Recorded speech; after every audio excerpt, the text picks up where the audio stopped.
Most live poker players lose their edge on the river, and at 1-2 and 1-3, that mistake alone is what kills their win rate.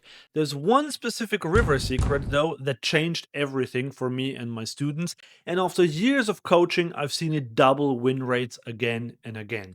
So, in this video, I'll break down that exact river strategy, show you the simple 3-step system I use to apply it for long term profit, and the one mistake you must avoid because if you get this wrong, this play will actually lose you money. To show you what this river secret is, let's imagine there's a street with a big sign that says tow away zone. But everyone who lives there knows that cars only ever get towed if they block a fire hydrant. If you stay clear of those hydrants, you can park your car for days and nothing will happen. So the locals completely ignore the sign and park their car there all the time because they know that there won't be any negative consequences. And this is the exact principle that I apply at the poker table that doubled my win rate. So let me explain. Say you raise a hand like Ace Jack in late position and both blinds call. The flop is King Jack 5 with 2 hearts. All 3 players check. The turn is the 7 of hearts, so now the flush came in. Both blinds check again, and we check behind once again because we only have second pair and the flush is out there.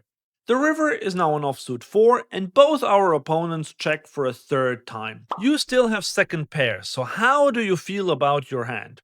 I know that the vast majority of players would happily check behind their second pair because of the flush out there and someone could have a king. Some might even be worried about an opponent having 8-6 or 6-3 for a straight. But the real fear isn't even to get called by a better hand, the biggest fear is that they will get raised if they bet. And now I'm telling you the river secret that doubled my win rate. When you get to this point on the river and you're thinking that you probably have the best hand, you can always bet because there won't be any negative consequences. And the reason is that your standard recreational opponent will never raise as a bluff in this spot and punish you for your thin value bet. It is basically free to bet the river at 1-2 or 1-3 against everyone except for the best and most aggressive opponents. But, and here is the caveat, you can't just go around betting any hand on any board because we do want to make sure that we don't park next to a fire hydrant because, as we know, this is when our proverbial car will get towed after all. So, now I'm going to show you my 3-step system to make sure that you always know when you can go for thin value. Okay, so step number 1 is really simple. All you have to do is establish the strength of your hand because without knowing how good your hand is, it becomes impossible to figure out if you can go for thin value or not. It's also important you know that this isn't relative to anything else, it really is just about your exact hand. So all you have to do in this step is quickly establish whether you're towards the top of what's possible, think sets, straights, flushes, full houses, or if you're closer towards the bottom when you have something like 9 high. 9 high like a boss. Or somewhere in the middle. Most players will instinctively know that their best hands are strong and 9 high is weak, but it's those middling hands that are the interesting ones, especially when we combine them with step 2. And step 2 is, we need to think about your opponent's average hand.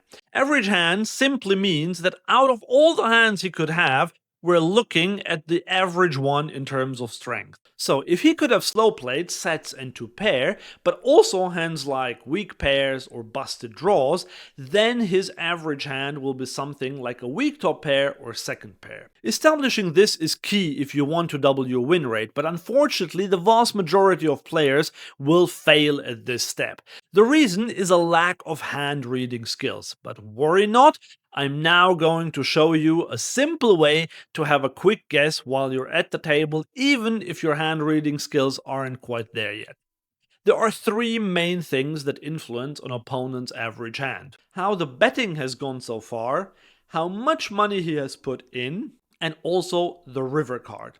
Because if the hand is checked through to the river, he is more likely to have lots of weaker hands in his range. This would mean that he will probably be somewhere in the bottom part of the chart. If we bet the flop, then overbet the turn, and he called both times, well, now he probably won't be at the bottom of his range, because otherwise he wouldn't have called twice and put so much money in. The only way this would be the case is if he had a draw and that draw didn't come in. Because that's the thing with the river card, we have to establish if it could have helped him. If the flush comes in, that could potentially have helped him. If the card is most likely a break, then of course it won't have helped him. But how can you know if you're right with your assessment? Well, you can't.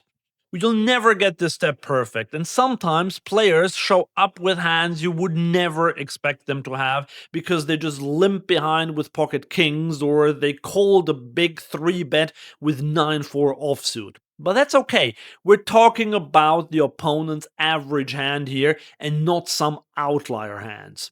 And as long as we're doing a better job than our opponents, it will be profitable.